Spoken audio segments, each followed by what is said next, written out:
Welcome back. In this video, we are going to solve problem 10-90 that is taken from chapter number 10, Strain Transformation, and book name is Mechanics of Material by R.C. Hibbeler, ninth edition. And the topic that we are covering is theories of failure. So statement is the gas tank is made from A36 steel, has an inner diameter of 1.50 meter. If the tank is designed to withstand a pressure of 5 megapascal, determine the required minimum wall thickness to the nearest millimeter using maximum shear stress theory, and then you have to use maximum distortion energy theory. Apply a factor of safety of 1.5 against yielding. So let's start with the solution. What will be the first step is that we do not have enough information, so we will assume that thin wall analysis is valid. Why? Because we have to use its formula and we will later on check whether this is valid or not. So we know that in thin wall pressure vessel we have sigma hoop stress or sigma h, which is hoop stress, and that is equal to principal stress. Sigma 1 is equal to PR divided by T, and tangential stress is equal to second principal stress, that is equal to PR divided by 2T. And we also know that sigma tangential is equal to half of sigma hoop. Clear? Now we have all the values, so what we will do is that we will find sigma h, which is hoop stress, and that is P is given as 5 megapascal, so 5 into 10 raised to power 6. What is R? So radius is given as 1.50, so R will be equal to the diameter divided by 2, so that will be 0.75 meter, and T is not available, so we will write it like this. Similarly, sigma 2 will be equal to P, which is 5 into 10 raised to power 6. R is 0.75 divided by 2T. Okay. So when you will calculate that sigma 1 and sigma 2, so I will calculate 5 multiplied by 0.75 will give you 3.75. So 3.75 into 10 raised to power 6 divided by T, while sigma 2 is 5 multiplied by 0.75 divided by 2 is 1.875 into 10 raised to power 6 divide, I have already divided, so that is divided by T. So we have this principal stresses sigma 1 and sigma 2. Now what we are going to do is that we will apply maximum for part A, maximum shear stress theory. So we have been given factor of safety is given as 1.5 against yielding. So we know that factor of safety is equal to yield stress divided by allowable stress. So from here we are going to find out allowable stress, that is equal to yield stress divided by factor of safety. So what is yield stress? So we have been given that this is A36 steel. So what we are going to do is that you have to go to the end of the book and you have to go to the average mechanical property table using SI units. So here you can see that we have this A36, which is this, and this is the value 250 megapascal. So I will write it over there. Sigma yield is 250 megapascal. So from here we will get allowable stress is equal to 250 megapascal divided by 1.5. So 250 divided by 1.5 will give you 166.67 megapascal. Okay. Now we have allowable stress is equal to 166.67 into 10 raised to power 6 pascal, and we can see that both sigma 1 and sigma 2 are with the same sign, and you can also see that sigma 1 is greater than sigma 2. So according to that, our allowable stress will be equal to sigma 1. So if I draw the Mohr circle for that, so we can also check it from here. This is shear stress, this is sigma.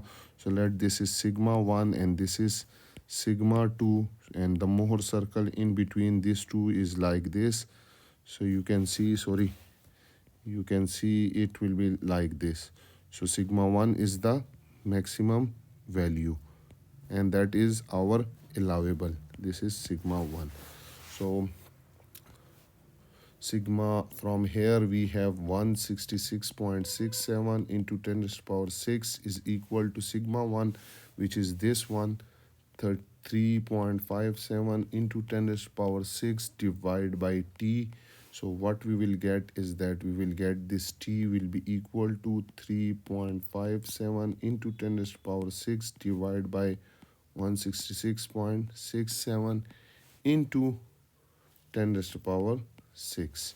Okay, so this will cut with this. So we have 3.57 divided by 166.67, and you can see that t will be equal to 0.0357.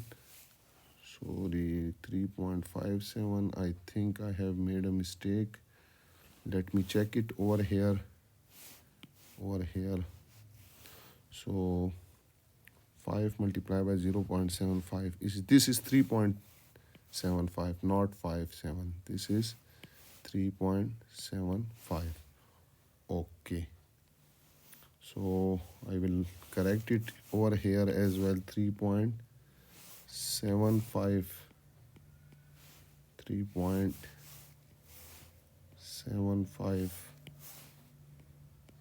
Okay, so 3.75 divided by 166.67 is equal to 0.2249 meter, and in term of millimeter it will be equal to 22.49 millimeter, and if it is given that choose the nearest one, so it will be 22.5 millimeter. So this is the thickness of the pressure vessel using the maximum shear stress theory. So now we will check its validity. If R by T is greater than 10, so it will be thin wall pressure vessel. So let's check it. R is how much? R is 0.75 and thickness is 0.0225, and we'll check it. 0.75 divided by 0.0225, that is 33.3. This is equal to 33.3, and that is greater than 10. So it means that our thickness is correct. Now what we are going to do is that we will move towards the second page, and I will need only these values. So I will copy them from here. I will copy it and I would move to next page. Okay, we will paste it over here.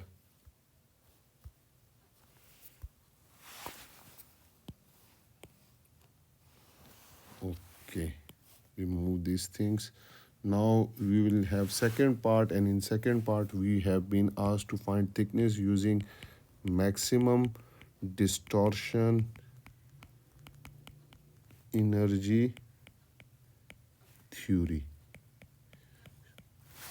and we have been given factor of safety.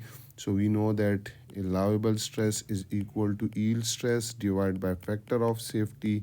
So yield stress was 250 megapascal, divided by factor of safety is 1.5, so that is equal to 166.67 into 10 raised to power 6 Pascal. Now, according to maximum distortion energy theory, your sigma 1 square plus sigma 2 square minus sigma 1 into sigma 2, that will be equal to sigma allowable square. Okay, for safer design. So what we are going to do is that we'll put the value 3.75 into 10 raised to power 6 divided by t whole square plus 1.875 into 10 raised to power 6 divided by t whole square minus 3.75 into 10 raised to power 6 divided by t into 1.875 into 10 raised to power 6 divided by t is equal to 166.67 into 10 raised to power 6 whole square. Okay, so we will calculate it. 3.75 square is 14.06 into 10 raised to power 12 divided by t square plus 1.875 whole square is 3.515 into 10 raised to power 12 divided by t square minus 3.75 multiplied by 1.875 is 7.031 into 10 raised to power 12 divided by t square is equal to this 166.67 into 10 raised to power 6 whole square. Okay, so again I can write this equation as t square 14.06 into 10 raised to power 12 plus 3.515 into 10 raised to power 12 minus 7.031 into 10 raised to power 12 is equal to 166.67 into 10 raised to power 6 power 2. Okay, 14.06 plus 3.515 minus 7.031 is 10.54 into 10 raised to power 12 divided by t square is equal to 166.67 into 10 raised to power 6 whole square. Since we are interested in t, so t square is equal to 10.54 into 10 raised to power 12 divided by, I will take 166.67 whole square is 27778.8 into 10 raised to power 12. So this will cut. So t square will be equal to 10.54 divided by 277.8.8. So t square will be equal to 0.000379. And if you take the square root of answer, so 0.19. So t will be equal to 0.01947 meter. And in millimeter, it will be equal to 19.47 millimeter.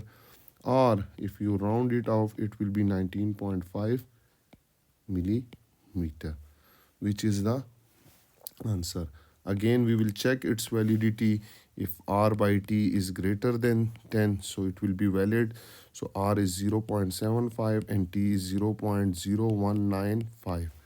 So 0.75 divided by 0.0195, and that is equal to 38. So 38 is greater than 10, so it's valid. And our safer value of thickness according to maximum distortion energy theory is 19.5. So this was all about this problem 10.90. I hope you have enjoyed this video and you have learned from it. Those who are new to my channel, then subscribe it and don't forget to press the bell icon so that you can get notification about my latest videos. If you have any question, you can ask me in comment section. Thank you for watching.